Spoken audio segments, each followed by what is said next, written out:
दोस्तों all exam guide गुरु के YouTube channel पर मैं सुजीत पांडे आप सभी का फिर से बहुत बहुत स्वागत करता हूं। दोस्तों एक बार फिर से सुबह 8 बजे का ये छठवां वीडियो है आज का हमारा। ठीक है, 100 क्वेश्चन करके 500 क्वेश्चन पढ़ चुके हैं। ये छठवां वीडियो है। रोज सुबह आपको 8 बजे 100 क्वेश्चन का रिवीजन कराता हूं। उसी के पैटर्न पर आज का वीडियो है। स्टार्ट करते हैं। 10 से 15 मिनट में हम ये वीडियो खत्म कर लेंगे। 100 क्वेश्चन का फटाफट रिवीजन कर लेंगे। पहला क्वेश्चन आप स्क्रीन पर देख ही सकते हैं। किस पेड़ की छाल मसाले को नाइट्रोजन से भरपूर कर देती है? तो यहाँ पर सही आंसर हो जाएगा आपका दालचीनी। क्वेश्चन नंबर 2 देखिए, चंदन के पेड़ को क्या माना जाता है? तो चंदन के पेड़ को आंशिक मूल परजीवी माना जाता है। क्वेश्चन नंबर 3, नर पुष्प और स्त्री पुष्प दोनों को जन्म देने वाले पादप कहलाते हैं, तो उभय लिंगाश्रय कहलाते हैं। क्वेश्चन नंबर 4, पत्ती के लाल, नारंगी और पीला रंग के कारण होते हैं, तो कैरोटीनाइड जो होते हैं लाल, नारंगी और पीले रंग के कारण होते हैं। अगला क्वेश्चन देखिए, गेहूं, जौ, नींबू, राई, नारंगी और बाजरा ये सभी संबंधित हैं, तो ये 3 पादप परिवारों से संबंधित हैं। अगला क्वेश्चन देखिए, बांस को किसमें वर्गीकृत किया गया है? तो बांस एक घास का रूप है।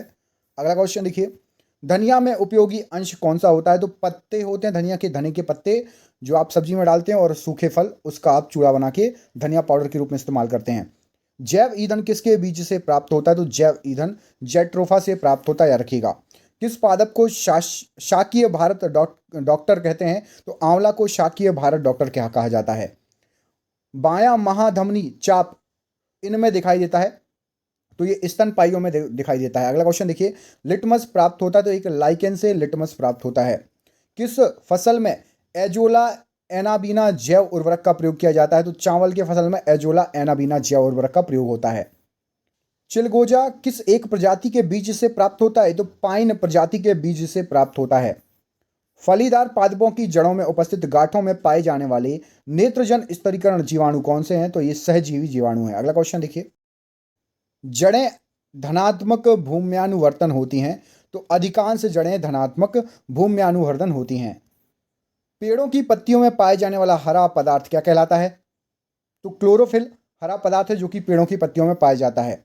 प्रकाश संश्लेषण की क्रिया उत्पन्न होती है, तो कार्बन डाइऑक्साइड CO2 पानी तथा क्लोरोफिल से। प्रयोगशाला में सर्वप्रथम DNA का संश्लेषण किया था, तो खुराना ने सबसे पहले DNA का संश्लेषण किया था। जीन शब्द का सर्वप्रथम प्रयोग किसने किया था? तो जोहानसन ने जीन शब्द का सर्वप्रथम प्रयोग किया था। किसके द्वारा अनुवांशिकता के विज्ञान को अनुवांशिकी कहा गया है? तो वॉटसन के द्वारा अनुवांशिकता के विज्ञान को अनुवांशिकी कहा गया है। अनुवांशिकी उत्परिवर्तन होता है, तो क्रोमोसोम में अनुवांशिकी उत्परिवर्तन होता है। DNA के द्वि हेलिक्स प्रारूप को पहली बार किसने प्रस्तावित किया था? तो वाटसन तथा क्रिक ने इसको प्रस्तावित किया था। कोशिका की आत्महत्या की थैली कहा जाता है, तो लाइसोसोम को कोशिका की आत्महत्या की थैली कहा जाता है। लाइसोसोम में पाए जाने वाला वह एंजाइम जिनमें जीव द्रव्य को घुला देने या नष्ट कर देने की क्षमता होती है, तो वो कहलाता है आपका हाइड्रोलाइटिक एंजाइम। अगला क्वेश्चन देखिए, 80% से अधिक सेल मतलब कोशिका की बात हो रही है में पाए जाने वाला पदार्थ क्या है? तो जल पाया जाता है 80% से अधिक। किसकी उपस्थिति के कारण किसी पादप कोशिका और पशु कोशिका में अंतर पाया जाता है? तो कोशिका भित्ति पशु कोशिका और पादप कोशिका का मुख्य अंतर होता है।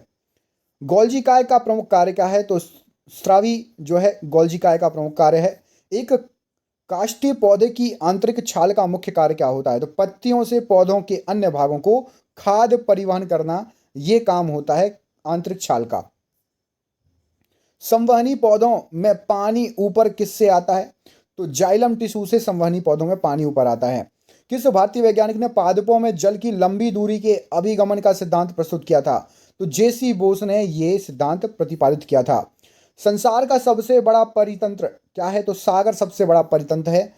जब हम बकरी का मांस खाते हैं तब हम क्या करते हैं? तो ये द्वितीयक उपभोक्ता का काम है।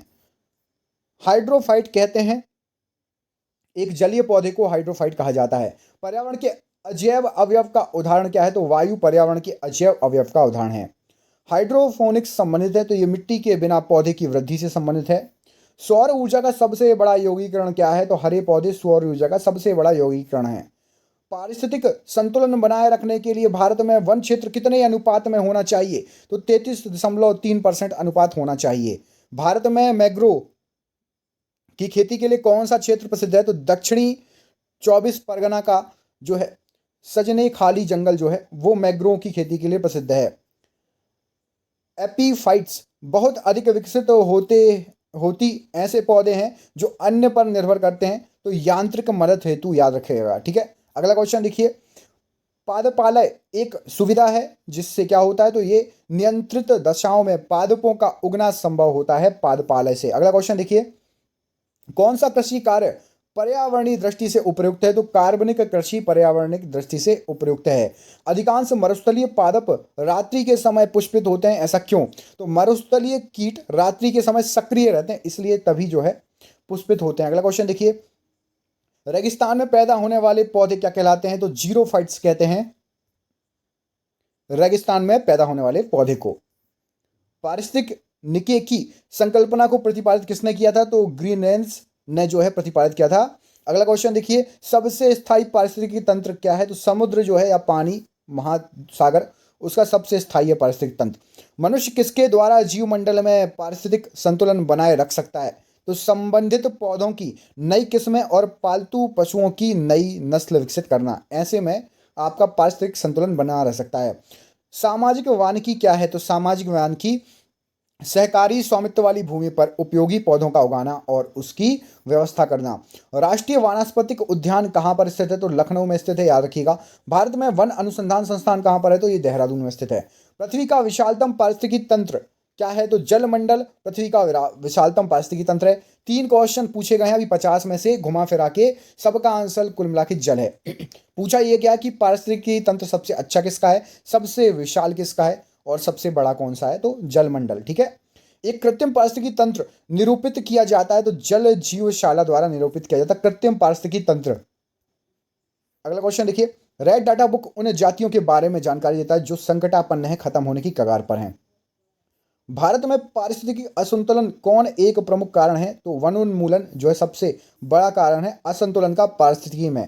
ताल पारिस्थितिकी तंत्र की स्थिरता निर्भर करती है, तो उत्पादकों और उपभोक्ताओं पर निर्भर करती है। ये प्रकृति के संतुलन को तय करने वाला मुख्य कारक क्या है, तो मानव गतिविधियां सबसे मुख्य कारक है।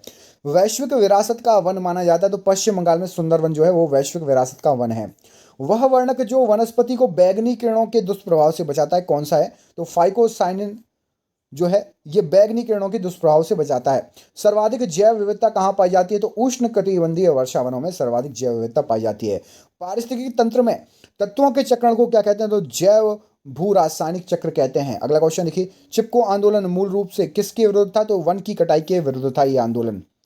इको मार्क उन भारतीय उत्पादों को दिया जाता है जो पर्यावरण के प्रति मैत्रीपूर्ण हो। अगला क्वेश्चन देखिए, जो है आपका ओजोन इतनी सांद्रता मतलब संकेंद्रण पर गंभीर फुफ्फुसीय रोग उत्पन्न रोग करके मानव स्वास्थ्य को प्रभावित करता है, तो ये 9 ppm पर। अगला क्वेश्चन देखिए, विश्व का सबसे बड़ा अधिक तेजी से बढ़ने वाला जल पादप कौन सा है, तो जल हायासिंथ उसका नाम है। अगला क्वेश्चन देखिए, यदि विश्व के सभी पादप मर जाते हैं तो सभी पशु भी इनकी कमी कारण मर जाएंगे। तो यदि पादप मर जाएंगे तो सभी पशु, ऑक्सीजन नहीं मिलेगा, ऑक्सीजन की कमी कारण मर जाएंगे। जब पादप विविधता को प्राकृतिक आवास में संचारित किया जाता है तो इस संरक्षण को क्या कहते हैं, तो स्वस्थाने कहा जाता है। अगला क्वेश्चन देखिए, अत्यधिक वनोन्मूलन का सबसे अधिक खतरनाक प्रभाव क्या है, तो मृदा का अपरदन, याद रखिएगा। चारण आहार श्रृंखला के आधार तल में जीव कौन से होते हैं, तो सबसे नीचे होते हैं उत्पादक। पर्यावरणीय आयोजन के साथ मूलतः संबंधित संगठन कौन सा है, तो नीरी यहां पर सही आंसर हो जाएगा। मैंग्रोव वनों पर वैश्विक तापन का क्या प्रभाव होगा, तो मैंग्रोव वनों के विशाल क्षेत्र जलमग्न हो जाएंगे। दो भिन्न समुदायों के बीच का संक्रांति क्षेत्र कौन सा कहलाता है, तो इकोटॉन कहते हैं, याद रखिएगा। एम्फीबिया बनता है, तो एम्फीबिया आपका जल एवं स्थल दोनों पर ही रह सकने वाले पशुओं को से जो है बनता है। घोंसला बनाने वाला एकमात्र सांप कौन सा है, तो किंग कोबरा एकमात्र सांप है जो कि घोंसला बनाता है। पहला क्लोन पशु डॉली कौन सा पशु था, तो ये एक भेड़ थी, याद रखिएगा डॉली। कुछ रेगिस्तानी छिपकलियां अपने मल को शुष्क आकार में निष्कासित करती हैं, इससे किस प्रकार की मदद मिलती है, तो जीवों का पर्यावरण के अनुसार अनुकूलन इसका उदाहरण है, याद रखिएगा। किसकी उपस्थिति के कारण गिरगिट रंग बदलती है, तो वर्ण वर्ण की लवक के कारण जो है गिरगिट रंग बदलता है। अगला क्वेश्चन देखिए, पृथ्वी पर विशालतम जीवित पक्षी कौन सा है, तो शुतुरमुर्ग सबसे विशालतम और जीवित पक्षी है। डुडोंग नामक समुद्री जीव जो कि विलोपन की कगार पर है क्या है, तो एक स्तनधारी है डुडोंग। न्यूजीलैंड में पाया जाने वाला उड्डयनहीन पक्षी कौन सा है, तो कीवी जो है न्यूजीलैंड में पाया जाता है। अगला क्वेश्चन देखिए, आर्कियोप्टेरिक्स है, तो ये है एक जुरासिक युग का सर्व पुरातन पक्षी आर्कियोप्टेरिक्स। अगला क्वेश्चन देखिए, पेंगुइन चिड़िया कहाँ पाई जाती है? तो पेंगुइन चिड़िया अंटार्कटिका में पाई जाती है। सबसे बड़ा उड़ने में असमर्थ पक्षी जो सबसे तेज गति से दौड़ सकता है कौन सा है? तो ऑस्ट्रिच सही आंसर हो जाएगा। पावो क्रिस्टेसस किसका वैज्ञानिक नाम है? तो ये मोर का वैज्ञानिक नाम है। स्तनपायी के उत्सर्जनी उत्पाद मूत्र में अधिकता में पाए क्या जाते हैं? तो यूरिक अम्ल मूत्र में सबसे ज्यादा अधिकता में पाया जाता है। हरित ग्रंथियां संबंधित है, तो उत्सर्जन से संबंधित है हरित ग्रंथियां। रक्त में प्रतिस्कंदन पदार्थ कौन सा है? तो हेपेरिन रक्त में प्रतिस्कंदक पदार्थ है। ऑर्कियोप्टेरिक्स किस वर्गों के प्राणियों के बीच की योजक कड़ी है? तो सरीसृप और पक्षियों के बीच की। किस समूह के जीवों का डूबने से हुई मृत्यु का पता लगाने का में महत्व है? तो डाइटम का महत्व है। मेमर्थ पूर्वज है, तो हाथी का पूर्वज है मेमर्थ। फीरोमोन्स पाए जाते हैं, तो फीरोमोन्स कीटों में पाए जाते हैं। भारत में पाई जाने वाली सबसे बड़ी मछली कौन सी है? देखिए, दुनिया की तो ब्लू व्हेल है, हमारे यहाँ की शार्क व्हेल भारत में पाई जाने वाली सबसे बड़ी मछली है। प्राइटेमो में आधुनिक मानव का निकटतम संबंधी कौन है? तो गोरिल्ला है हमारा निकटतम संबंधी। पांडा भी उसी कुल का है जिस कुल का भालू है, यार की भालू और पांडा एक ही कुल के हैं। अधिकांश कीट श्वसन कैसे करते हैं? तो वातक तंत्र से श्वसन करते हैं अधिकांश कीट। कौन अंडे देता है और सीधे बच्चे नहीं देता? तो एकिडना जो है सीधे जो है बच्चे नहीं देते, अंडे देते हैं। अगला क्वेश्चन देखिए, किस सर्प का भोज्य मुख्य रूप से अन्य सर्प हैं? तो नागराज, जिसको किंग कोबरा कहते हैं। अगला क्वेश्चन देखिए, तालाबों और कुओं में किसको छोड़ने से मच्छरों को नियंत्रित करने में मदद मिलती है? तो गैम्बूसिया को यदि आप छोड़ देंगे तो मच्छर के लार्वा नहीं पनपेंगे। मधुमक्खी में पुंधुप होते हैं, तो जन्नक्षम नर जो होते हैं वो पुंधुप होते हैं। अगला क्वेश्चन देखिए, कपोत दुग्ध उत्पन्न करता है, तो पक्षी जो है कपोत दुग्ध उत्पन्न करता है। कौन सा भाग हाथी के गजदंत के रूप में बदलता है? तो दूसरा कृदंतक हाथी के गजदंत के रूप में बदलता है। डार्विन फिंजिस का प्रयोग किस समूह के लिए किया जाता है? तो पक्षियों के लिए किया जाता है। विलोपन की कगार पर सर्वाधिक संकटापन्न एशिया का शीर्ष परवक्षी कौन सा है? तो ढोल नाम का परवक्षी। और आज का ये रहा आपका अंतिम क्वेश्चन, विभिन्न प्रजातियों के एक्स सीटू संरक्षण के लिए निम्न में से कौन सा उद्दिष्ट है? तो जर्म प्लाज्म बैंक जो है उद्दिष्ट है। ये थे 100 क्वेश्चन। मेरे हिसाब से ये 100 क्वेश्चन आपको थोड़े से टफ लगे होंगे। क्वेश्चन कैसे थे कमेंट करके जरूर बताना। यदि आपको ऐसे ही और क्वेश्चन चाहिए तो प्लीज़ वीडियो को लाइक करो और चैनल पर नए हैं सब्सक्राइब कर लो। कमेंट करके बताओ आगे आपको और भी ऐसे क्वेश्चंस मिलेंगे, लेकिन आपका सपोर्ट चाहिए, आपका प्यार चाहिए। प्लीज़ वीडियो को दोस्तों के साथ कम से कम 2 दोस्तों को जरूर भेजना। मिलते हैं आपसे अगली वीडियो में, तब तक के लिए आप अपना ख्याल भी रखिए। आप सभी का बहुत बहुत धन्यवाद दोस्तों। आपका दिन शुभ हो। बहुत बहुत धन्यवाद।